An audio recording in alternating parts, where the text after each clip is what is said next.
Outstanding, the ultimate accolade for teachers. We challenge primary teacher James Evelyn to go from good to outstanding. A top inspector observes one lesson. 2 experts will fine-tune his practice and help improve his presentation. He also gets comments and advice from teachers across the country who've seen his lesson on the web. James then has 2 weeks to take on all the advice before the inspector comes back for the final verdict. Having a 1-hour lesson on the internet, it's there, it's warts and all, but you kind of think, oh my God, there's so much stuff on there. How bad is my lesson?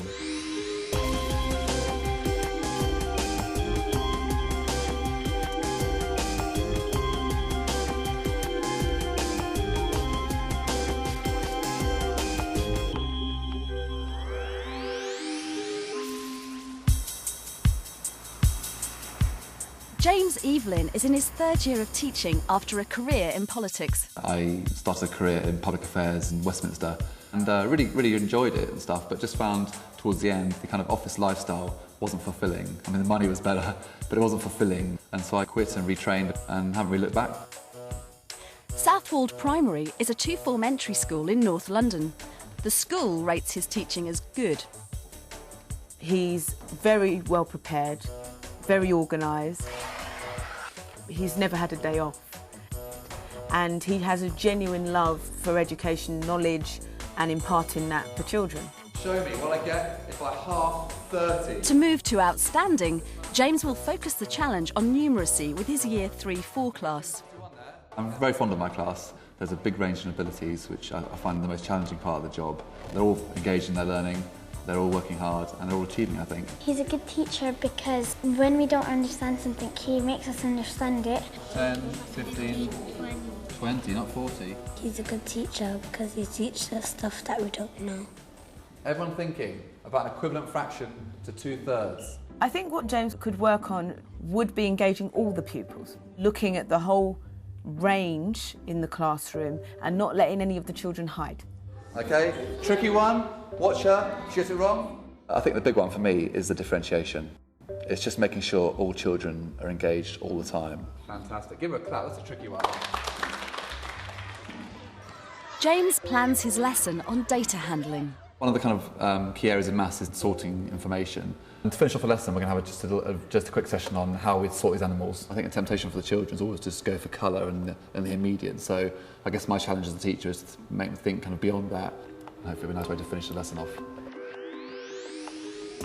It's the day of James's first observation. With hundreds of inspections under her belt, School Inspector Claire Gillies leads teams up and down the country. She certainly knows an outstanding lesson when she sees one. I'm at Southwold Primary School to watch James Evelyn with his Year 3-4 class. This is the 2nd lesson on data handling. Okay, start off lesson today. We're going to do some work, some number work. James has 60 minutes to impress our inspector with his numeracy lesson. Okay, Yad, is that, yes or no, the biggest number they could make? No. Who needs to move to make it bigger, Yad? Chloe needs to swap with Eloise. Is he right, Camille? Yes. Yes, he is. Make the smallest number you can. How many 10s? 3. Good. What else? If you double 37 plus 37 equals 74. 74? Good. You're good at doubling. Zed, what times table is it in? Is it in one? What's it in? 4. 4? No. In an outstanding lesson, you'll certainly notice that little opportunities, for example, to extend literacy or numeracy, is picked up by the teacher, and it has a sort of life to it that carries the students or pupils along. Okay, hands down now, please. Moving on. On Friday, we learned about Carroll diagrams. Before we move on today, we're going to do just some quick work, just refreshing our memories after the weekend. Okay? So, Lavender. So we're sorting out the children based on their age and on their gender. Very good. Joseph? Good. So a stranger from another planet would come in and realise, oh, Joseph's a boy. They didn't know. Everyone happy with Carroll diagrams? Yeah? I thought we were good at that on Friday, so I thought we can move on today to something new. And today, our learning objective is sorting using a Venn diagram. But we're still sorting, depending on whether children are girls or boys, and if they're 8. Inoris? Good boy. Why isn't Norris there, Samaya? He's aged 8, but he's not a girl. Good. What I want to do is some work in our books. Samaya's table. You're going to draw in your books 3 Venn diagrams. Next 2 groups, one behind Amelia, are going to draw just 2 Venn diagrams, Rachel. And this table here, we're going to do some sorting with me on the table. I'll be able to see your pinky book then.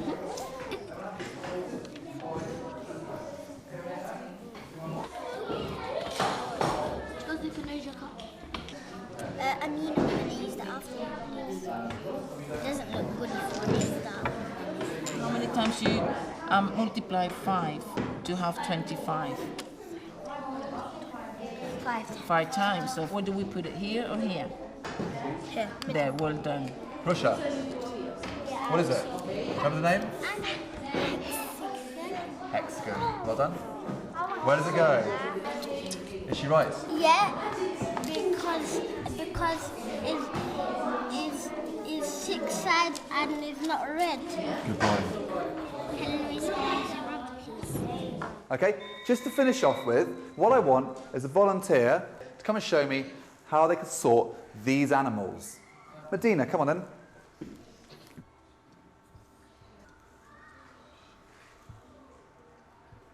Thank you. Who can tell me how Medina sorted them? Joseph. Like the one which lives in the sea and the one which lives on land. Okay. I enjoyed the lesson because people got to share their opinions and we already knew how to do it, so it's quite easy for us. Okay, hands up who can work out what Zed's done. Chloe, what's he done? Ones that have 4 legs and one that have 8. Would a carrot diagram be better for that? Because in the middle you couldn't put they've got 4 and 8 legs. They've either got 4 or they haven't. So just to finish off, put your hand up if you're a green. I understand Venn diagrams and know what I'm doing. Brilliant. Okay. So how did James get on? James, thank you very much for letting me join in that numeracy lesson. I mean, I'll say how much I loved the animal thing at the end, the moving around, and the names at the beginning was just great. And your use of the interactive whiteboard to do both the starter and that plenary section, that was, you know, you're relaxed and calm about it, it's human, it's fun. I'm going to, you know, plunge straight in and say it was good, and I think if I have to sort of distill 3 things perhaps that prevented it from getting into that outstanding category, it would be first of all that there were some individuals who just didn't do as much as I'm sure you hoped they would. Yeah. They spent ages waiting for the bottom of the pencil pot to draw the circles. Thought occasionally when they gave either a weird answer, a bizarre answer, a wrong answer, you could be more, not quite, but that's very interesting. Just a little boosting, just a little bit more enthusiastic. Some of the answers were just slightly good, okay. It was a bit cool. There was a feeling of, well, so what? Why do we want to do these Venn diagrams or carolides? If you can just think of some way to really say, well, it's useful because, I think that's our challenge. Yeah. Okay. Thank you very much. Lovely. With the first observation over, the inspector highlighted James's need to manage a wide range of ability more effectively, be more responsive to his pupils' answers, and to help them understand the relevance of what they're learning. It's time to bring on the experts. To boost James's progress, help comes from primary maths expert Andrew Jeffrey and voice and communications coach Ulrika Schulte-Bauchloh. To start the lesson today, we're going to do some work. They start by watching James's lesson. Quick work, just refreshing our memories after the weekend. I feel he's very engaging. He has a very patient, calm, relaxed manner. I thought so. They all wanted to work with him and for him. They were listening to him carefully. So we're going to sort out the same data as before, different names this time. Points I would like him to work on is body language. Hands out of the pockets and just see what else could he do. I think a lot of them learnt a lot of things, but I think the more able groups, they could have perhaps achieved a lot more. Sometimes he missed maybe some opportunities for to really interpret what the children were saying and get something more out of that.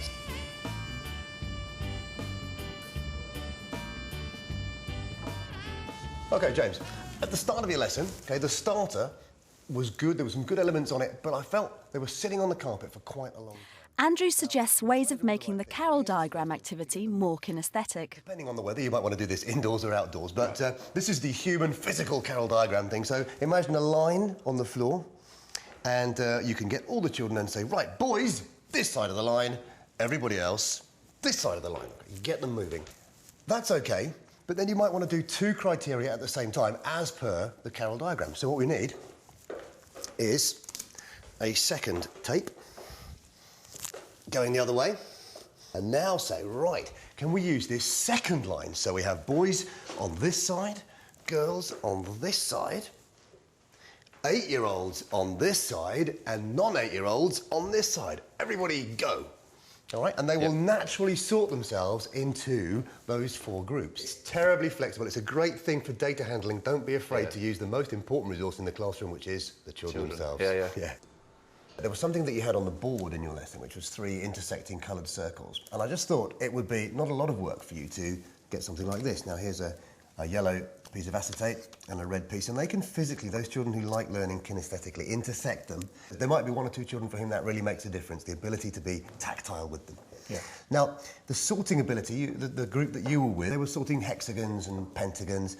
I wonder if there's something that would be more relating to them. So, as a simple example, I've got here some just building bricks. And there's a number of different ways they could classify these. They could classify them by shape, they could classify them by number, they could classify them by colour, something that they can relate to more readily, perhaps. Right. The other thing is the higher ability children as well. Why not stretch them to 3 circle problems? Give them some 3 circle problems. So if we've got an A, a B and a C, start introducing vocabulary to them, like the intersection. They'd love that. And vocabulary is everything, really. So, for example, could they describe a shaded region?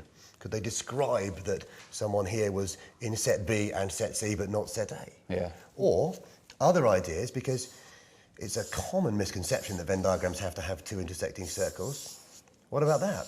We used to call them the fried egg set at school. Right. An example would be children in my class, year 3 children in my class. I like that idea. Yeah, and it's moving them well beyond where you would expect them to be at the age of 8 and 9, and therefore you've got that opportunity to show that they have moved, and your good to outstanding chances go up a little. Yeah. Samaya, what else? If you double 37 plus 37 equals 74. 74, good. You're good at doubling. Anything else? In terms of the questioning, some of the answers that were given to you were so interesting that I want to encourage you to be a bit daring and to say, hang on, actually that was such an interesting answer. I want to just kind of scratch the needle across the record and say, right, oh, that's interesting, tell me more. Some of the questions that you need to come back with are the quality questions like, oh, how did you work that out? Yeah. Or, for example, can you tell us all how you did that? Or who agrees with that? I guess one question I'd like to ask is, we're doing time next. And how can you use these ideas in that kind of area of mathematical learning? Good question. I think the big issue is probably to forget the actual specific suggestions that I've given you today and think about the principles behind them, the principles of making sure that everyone is extended at their own level, make sure that the resources are there so that everyone can get on, make sure that the children are moving in some way, and of course, ask them what time they do certain things, just bring it relevant to them. Yeah. And good luck. I hope that it will be outstanding. Great, thanks Andrew. Well done, man. Just watch how it looks. It looks almost sort of dictatorial. How does this look? It's very defensive. Yeah. It doesn't look very authoritative in the mirror. It looks too relaxed and casual. So just find now a gesture which maybe would demonstrate now children come to the carpet. OK, children, come to the carpet now, please. Yeah. And point to the carpet. So now try to find something with both hands. OK, children, come to the carpet now, please. No, they were sitting up there in the corner. They're sitting all over there on the tables, at their tables, and gather them and get them to the carpet. OK, children, come to the carpet now, please. Yeah. How's this? It's supporting what I'm asking them to do. Yeah. Quite clearly. Yeah. Good, and I have a little present which is really only meant as a joke and which maybe help you. These are some wonderful golden safety pins So if you want to close your pockets, just to remind yourself. Okay, thank you very much. Before we move on today, we're going to do just some quick work, just refreshing our memories after the weekend. So, coming to the voice, I'd like you to hold this. So, we will start with a one-to-one. And you explain to me what you'd like me now to do. Okay, today we've got a pile of shapes, and we're going to sort these shapes using a Venn diagram. Okay, now we're taking it a step further, and what I like you now is to slow down and to stretch your words. Good morning, children. Today in maths, we're going to sort these shapes on the carpet here, using our Venn diagram on the board here.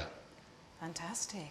Is there a danger with your voice slowing down, that the children might think that you're not kind of talking normally and think, what's happening here? Okay, now, you can balance this out by going up and down more with your voice. Right. Yeah? Okay. Try it once more. Good morning, children. This morning, we're going to sort these shapes using our Venn diagram on the whiteboard. Okay? So think about the characteristics of the shapes and how you can sort them out in our two circles. Yeah. Have you slowed down now? I feel slower. Yes. Yeah. And it sounds perfect. With his final observation just weeks away, James is back to the classroom to put all the advice into action and work on raising his game. I know why you're putting the pins in, because a lot of adults put their hands in their pocket. Yeah, exactly. First of all today, everyone's going to have a number. This game is going to involve moving where you're sitting. If you are holding a multiple of 3, stand up and swap with someone else. Even number. It should be everybody else, shouldn't it? I enjoyed the session.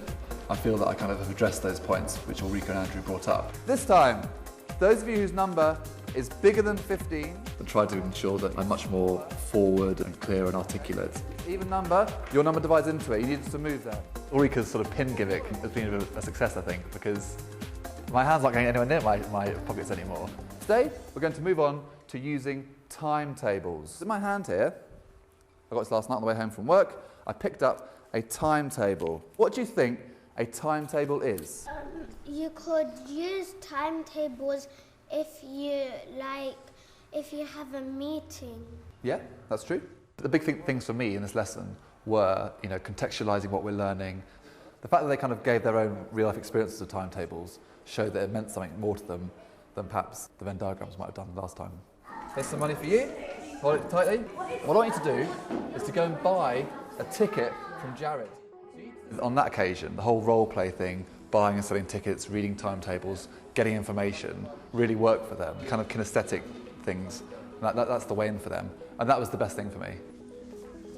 James gets a chance to reflect on his first observation with Deputy Head Caroline King. Zed, what timetable is it in? 4. 4? No? Okay. No. It's like Little Britain. Computer says no. When they give you answers that aren't always correct and aren't always going to be correct, remembering that they need to feel safe in that learning environment. And sometimes the learning point for yourself and for them is the mistake. And I know it's safe to always go with the ones that are able to... It's subconscious as well, almost. Yeah. You don't realize you're doing it. But it's all of them need to make progress in that session. And even if the progress is she's managed to speak, it's the confidence level, isn't it?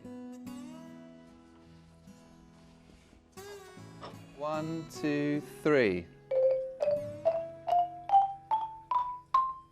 Ooh, some of you are out. Okay. In the 2 weeks since his observation, teachers all over the country and beyond have been watching James's lesson on the web and leaving their comments. I think one thing I need to think about, which has been brought up on here, is how I engage all children all the time. And one thing Caroline said, which I think has also been mentioned on the website, is the tendency to pick the same children. In my class, there's some children who are really reluctant speakers, so it's kind of tapping into them in different ways. And that's something I need to think about, definitely. This person's mentioned about the 15 minutes on the carpet sort of maximum, which is a fair point. I think I've wrestled with this quite a lot in my sort of career, and you always are always mindful of that. I think the way around it, which I'm going to try and do in the future, is to make it more hands-on, more kinesthetic, children moving around more sort of play-based learning, if you like. Remember what we're thinking about most also, apart from the nice food, is measurement. Stop. The web feedback's made me realise that loads of things I can do to address, you know, the kind of holes in my lesson. When we're dividing into thirds, how many groups are we going to have? 3 lots of what are going to make 24? I think just getting your hands dirty and doing the cooking really gives it a context. No. Weight is... 10 grams or grams. Okay. And just makes the children realise, A, why we're learning it, and B, they want to do it. So they get much more involved, they're much more engaged, and so that's really good. I'm looking forward to try that jelly later on.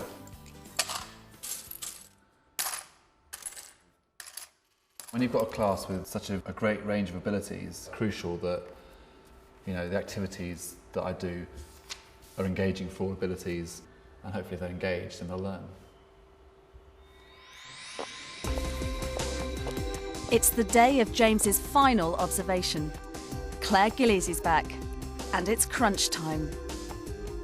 Right, this week in maths, we've been looking at money. With all the expert advice and weeks of practice behind him, will James have made it from good to outstanding? Right, now lots of you have been asking me, what is the tape for on the floor? Now you're going to find out. Very sensibly, stand up. I'm going to show you on the board some coins. If this side is greater, I want you to move this way. If this side is greater, I want you to move this way. Here we go. Have a look and move to the side that you think is the biggest. Lots going this way. Let's do one more. 25. Is this side? The activity we did in the copy, it was fun because it involved us to move around. On the board, I've got a receipt. If you look very carefully at the receipt, you'll see that it's in columns. And this is what today's learning objective is all about, adding up using column additions. And what I've bought is some food items and everyone's favourite, some broccoli. I love them. Now, lavender, can you pick one for me, please? The banana, 19p. Helen Louise, another item, please. How much are they? 65p. 65p. Abdullahi? Toilet roll. How much is toilet roll, Abdullahi? 50p. 50p. Okay. Using our columns, we add them up. 9 plus 5, 14. The 4 goes here, and we carry the 1. It was easy because adding on, we learned before, and adding on money is just same as adding on numbers. What we'll do now is we're going to stop and go to our desks.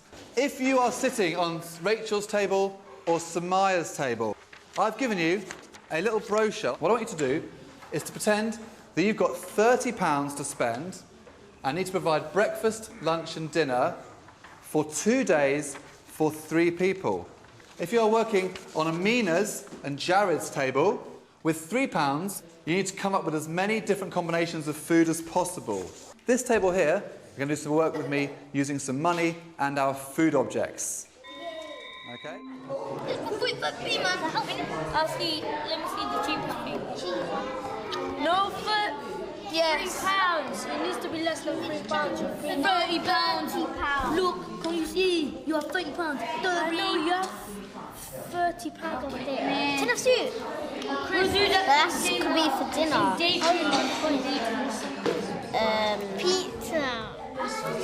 I'm on pizza for lunch today. £2.49. Pizza. We had to write day 1 breakfast, day 1 lunch, day 1 dinner, and I got a bit confused on them. That covers the orange, and the banana, 10, 15, 17, 19. Good boy. Fantastic. How about you? How are you getting on? Not very well.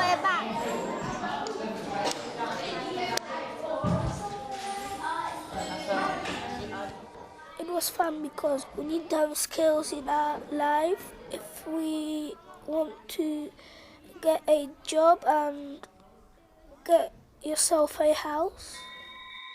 And I can see those children over here managed to keep within budget of £30. Okay?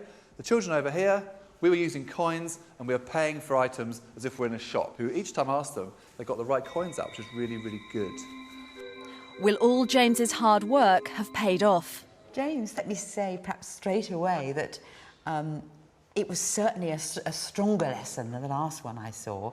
I don't feel as a whole that lesson was outstanding, but it was good, and there were some sort of really strong points. The beginning, you know, was a lovely idea, and they smiled and they laughed and they loved moving about. So that's a real plus. It was great that you'd thought to give different work to the different tables. I think the lot who were doing the you mustn't spend more than £3, a few of them were quite ready for the concept of how many things could you manage to buy without going over the £3. You know, a little bit more challenge. And the group on these tables here, did they get it was 3 adults? The £30 seemed very, very generous to them because we weren't buying enough. So I think the reason it wasn't this time outstanding was because they'd clearly, some of them, done a lot of this before. They could remember doing it last year, last term, and I think some of them needed a bit more oomph to go further. Yeah. But, you know, that we had 3 good chunks, we kept going, they were happy, enjoying themselves. So let's look for all the positives, and I'm sure that the outstanding lesson is there on the horizon. And thanks again for letting me join the lesson. Thank you.